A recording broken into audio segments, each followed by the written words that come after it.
Գյորջյան Կասկադ 60 ամիս փուլային վճարում բազմաթիվ առավելություններ։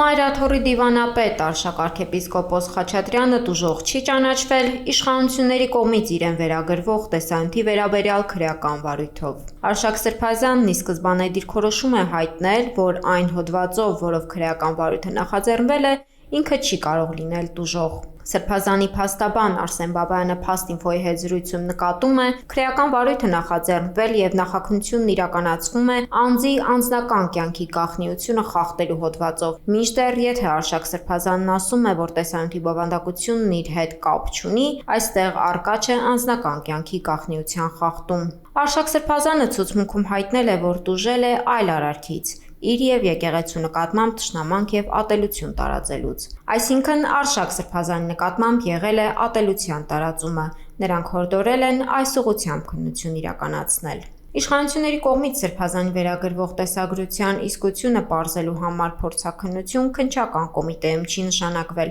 Համենայն դեպս փաստաբանն այդ մասին տեղեկություն չունի։ Արսեն Բաբայանը նաև պատահական չի համարում, որ հենց Արշակ Սրբազանն է հայտնվել թիրախում, քանզի վերջինս դիվանապետ է, ունի հեղինակություն եւ նրան վերագրվող այդ տեսագրությունը կամ այդ դրվագն ընդգրկվում է եկեղեցու դեմ իրականացվող այս ապօրինությունների շրջանակներում։ Հոկտեմբերի լույս 25-ի գիշերը նորահայտ Տելեգրամյան ալիքում ինտիմ բնույթի տեսանյութեր են հրապարակվել իբրև Մայրաթոռի դիվանապետի մասնակցությամբ։ Արշակ Սրբազանը հայտարարությամբ էր հանդես եկել շահագրգիռ անձանց հրապարակավ, հղելով իր արհամարանքն ու քմծիծաղը։ Առաջարկում եմ այդ տեսագրությունները տեղադրել նաև հայկական ժամանակ օրաթերթում, ինչպես նաև ՔՊԻ սեռաբոր ԲՕԿ ներկայացուցիչների էջերի պատերին, որպես իրենց նախասիրությունների ցայտուն վկայություն։ Հայտարարել էր Արշակ Սրբազանը։ Ընդ որում հանցագործության մասին հաղորդում ներկայացվել էր ոչ թե Արշակ Սրբազանի, այլ իրազեկ քաղաքացիների միավորման կողմից, ենթադրաբար Արշակ Սրբազանի անձնական կյանքի գաղտնիությունը կոպիտ կերպով խախտելու դեպքի առթիվ։